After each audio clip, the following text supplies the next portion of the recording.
jamme kisemo bandra mi salmini on mo be inde mum e yettore mum kala ka tolorɗon Allah ɓeydi jam aɓe ngureji mum ka balli e ka jawli hara hino ɗo ko wiyete miracle ɗiɗo réseaux sociaux sabu yewtere waɗande o yi yimɓe men ɓen jama men gon siɓɓe men ɓen guinéyemɓe ɓen ɓe notike muran ɗum haqiqa notago noye mum ɓangorɓe séralion noye mum siɗɗo men ɓangorɗo Conakry kono ɗo gandi ko forestier haray ko jokkaɗo kon ko fi sukaɓe lagine ɓen fof haray noon meɗen ɗo fi yewtugol ɗon yewtida e mon wakkilina on notagol nduɗo noddande fi ha wawen darande timmude wawen faggade ko wuuren hara en importali ko ñameten ko haray noon ɗe wondi ɗo e kakaraji mawɗi jogiɓe nde ɗo ɓernde yajunde fi hollugol en ɗe ɗo pine ko yowiti e ngal ɗo demal fi en wawa wakkilade haray ɗe wondi ɗo Amadou Ba o wawa présentade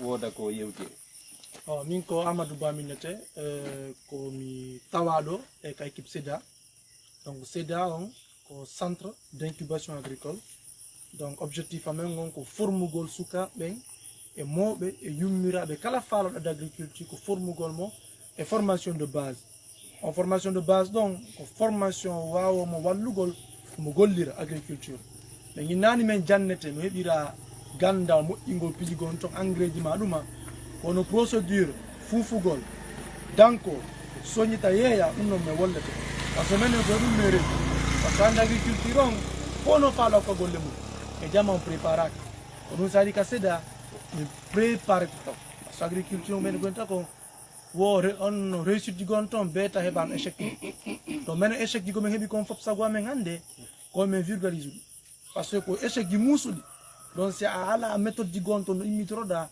ça perdi tum a selay donc hande objectif amen ko wallitago sukaɓe ɓen formation de base ɗi donc haray guiɗo fulɓe ko winnanono men vraiment hammari ka formation e mo ari mo notike tawtimɓe buskadi ari ka formation nde wondi ɗo eɓe iwɓe Sierra Leone e wonɗo iwɓe Koya iwɓe Conakry donc iwɓe nokkeli bus donc haray hande iɗen ɗo ko fi haalugol fiyo SEDA hano formation jamen ni min waɗay ɗi chaque 2 semaines min fuɗɗino hikka édition 2024 ton ɗo min wanno formation 1er juillet 15 juillet min watti goɗɗo go kadi 25 juillet 10 août min lanciti goɗɗo go kadi e nder mois d'août ton ɗo on 2 septembre e 14 septembre ara kasi ɓuuri ɗo kadi bilal si formation o lanni 14 septembre ittudema 18 septembre han 29 septembre ɗon kadi yimɓe mari formation donc formation jamini ko ɗum ɗi continuita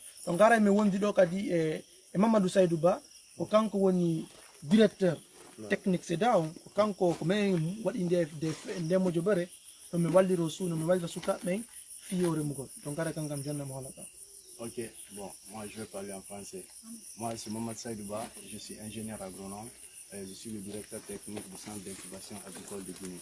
Donc le centre d'incubation agricole de Guinée, comme vous l'entendez, SEDA, c'est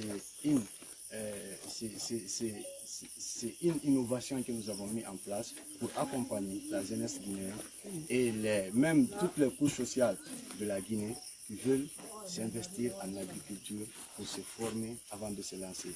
Parce que nous avons vu que la plus grande échec de l'agriculture guinéenne, c'est parce que les gens ne sont pas bien formés. Si tu n'es pas formé et que tu te lances dans une activité, ça peut vraiment te créer des échecs. Donc n'hésitez pas de venir vous former au centre d'incubation agricole de Guinée pour avoir une formation de base en agriculture afin que vous puissiez développer votre entreprise agricole sur toute la chaîne de valeur agricole.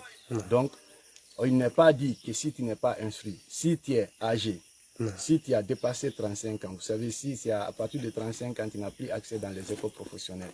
Si tu dépasses 35 ans et que sinon tu n'es pas intellectuel, Adjanga c'est que, Adjanga français, on peut te former afin que tu puisses comprendre techniquement c'est quoi le processus de production agricole. Et on va t'aider aussi à avoir quelques idées en entrepreneuriat. Puis il y a entrepreneuriat. Parce que donc comment on dit andaka yoere no jawdi dinda birte et agriculture haray golfi yo golle ma de mo. Merci. Donc haray e nder formiɓe ide wondi ɗo e baben en ɓeɗo ko ƴuɓe han Sierra Leone on kara en jentotoɓe noɓe hiiri noon fi programme formation on han noɓe ardi noon noɓe ardiri noon han noɓe fuɗɗori noon par ce que min ɓe ar Conakry ɓe noddinan ɓen allo Amadou mi yewti Conakry ɓe noddinan ka WhatsApp min nan habbino tun ko ñande dimanche on ɓe arayno ɓe noddinan e samedi ɓen nan ɓe yewtimamo min tanan tolu ɗon ɓe walu ka garvature han wiyeti mi yani ɓe mi yeeka suudu mi prépare ɗon so noon gen kaynayi ga donc gara mi jontaɓe haala kan kamɓe kadi sifo fils daw. Assalamu alaikum wa rahmatullahi ta'ala wa barakatuhu. Min inda ko Mahamoudou Ba ko leluma mi jibina ko leluma kono fondo ɗo ko Sierra Leone mi woniri ko tomi woni ɗaɓɓirde arsike so joni noon ɗe balɗe ɗo ka mois de août ɗo mi yii oɗo programme SEDA guiɗo fulɓe guiɗo julɓe guiɗo guinéɓe ɓen fof en général himo publia o SEDA so on sahay noon mi intéressé mi hittini fi muɗum mi ɗumanni mi noddi paykun an famoɗo fi muɗum moƴƴa ɓay ko ka WhatsApp mi yi kono koko yahojum ka ɗuma ka Facebook paykun an kun ɗaɓɓiti ha ɗumani o contacti Modi Ahmadou ɗo ɗen ɓe yewti on sahay Modi Ahmadou joni mo détail fi programme on min ni joni haray tigui tigui baba ɗum ko ɓikkun an kun min mi yahay fi oɗo programme hitti am somi andi guiɗo fulɓe kaɓe heediri o haray sama kala ala ton wona ko woɓɓe goo sikkata kono ko haqiqa so on sahay mi tigui tigui mi uni kaña mi ɗaɓɓi jooɓa tigui tigui on sahay mi noddi Modi Amadou kadi mi innimo haray miɗo iwde Sierra Leone mi ara fi programme on o ini lan tooli mi immi ɗon ɗe mi ari Conakry mi woni Conakry balɗe 4 ñande wetayno joyi mi noddimo kadi min haray Amadou mi hewti Conakry miɗo arde kadi Mamou o ini lan tooli on sahay mi soodi biye Conakry mi ari Mamou ɓayti mi hewti Mamou jippa gollan ko gar watir mi noddi min mi hewti de Mamou haray yo ar o jaɓɓolan on sahay o waɗi ɗum donc o jaɓɓilam o naɓimi ka maɓɓe ka yuma makko en e baba makko en ɓe fof maɓɓe Modi bo ɓe jaɓɓilam ɓe wernilam on donc mi sifaniɓe ko fi alhaali janngugol fi demal ngal woni ko addilam ɓeynilam ko tooli on sahi ɓe welti moƴƴi tigui tigui ɓe wernilam muradu moƴƴur tigui tigui donc an sahi noon ɗum woni e alare nde so noon ɓayti woni e alare nde ɓay weeti on sahi men immi ɗon men ari tolo ka l'école ka formation on waɗete gaɗe on sahi donc Modi min daari mi tawi tigui tigui koɓe noddi fi muɗum kon ko noon woniri golle ɗen ko noon woniri guilandema min fuɗɗi golle ɗen hannde ko balɗe jeeɗiɗi balɗe jeeɗiɗi ni donc golle ɗen hino yarde heɓe jangguinde men no haaliri no min famirta e kadi logement on kañ kadi tigui tigui ko hawana noon goɗɗo falirte hay fof ko ngakki Allah haray tigui tigui miɗo inna sagata ɓen tentini mawɗo wano min oɗo furɗo ɗo kadi yo ar jangga wakkilo donc o yahay o golla o jangguina woɓɓe goo donc sagataɓe ɓen noon tentini yoɓe wakkilo ɓe ara e ɗeɗo golle ɓe jangga ɓe faama nden ɓe yaha ɓe gollana jama on fiyo en waw heɓde harande timmude marde cellal. Assalamu aleykum wa rahmatullahi taala wa barakatuh. Aleykum salam, on jarama. Jarama Mawɓe. Alors je vais appeler aussi mon frère voilà, qui vient de Koya. Donc lui aussi un grand passionné de la culture. Ouais. Il faut vraiment expliquer au monde entier comment tu es venu au SEDA, ta motivation pour venir là. Et depuis que tu es venu, tu as eu quelle idée par rapport au SEDA, des activités, comment ça se passe, l'hébergement. Parce que tu sais, quand on parle d'internat, les gens se posent la question, on va loger où, on va manger comment. Donc vraiment, tu vas un peu parler de ce que tu as pu trouver au sein du SEDA. Ok, vraiment merci. Je me nomme Souana Sonomou à l'état civil. Je suis de Lola, mais je réside à Koya. En fait, j'ai effectué un déplacement de Koya à Mamou, précisément à Tolo, pour un motif dont le motif était basé sur poursuivre une formation organisée par SEDA en abrégé. Vraiment, je suis dans l'émotion où je dirais que les mots me manquent par rapport à la crédibilité de ce cabinet SEDA et surtout la qualité des formateurs. La façon les choses sont détaillées et je suis sûr et certain à partir de ce moment, les jours à venir, mes activités seront ordonnées, structurées. Et je lance un appel à l'égard de mes amis qui ont le désir de se lancer, dont les connaissances leur manquent. Une fois à SEDA, ça ne serait pas un regret pour eux. Ils se retourneront avec des connaissances et surtout des informations à l'appui. Par rapport à la restauration, les choses sont OK. Tout ce que j'ai attendu au niveau des réseaux sociaux, mes yeux ont vu. Donc, je suis vraiment, je suis un témoin oculaire. Partout où j'irai, franchement, je les promets. C'est pas de faire l'éloge, mais ce que j'ai vu, c'est la vérité. Je lance un appel à l'égard de mes amis qui veulent vraiment se lancer, qui veulent vraiment faire les activités de façon précise. Franchement, je les remercie par rapport à leur crédibilité. Tous ceux-là qui verront la publication au nom de SEDA, c'est la vérité et non de l'ANDARC. Je vous remercie. Madame, voilà.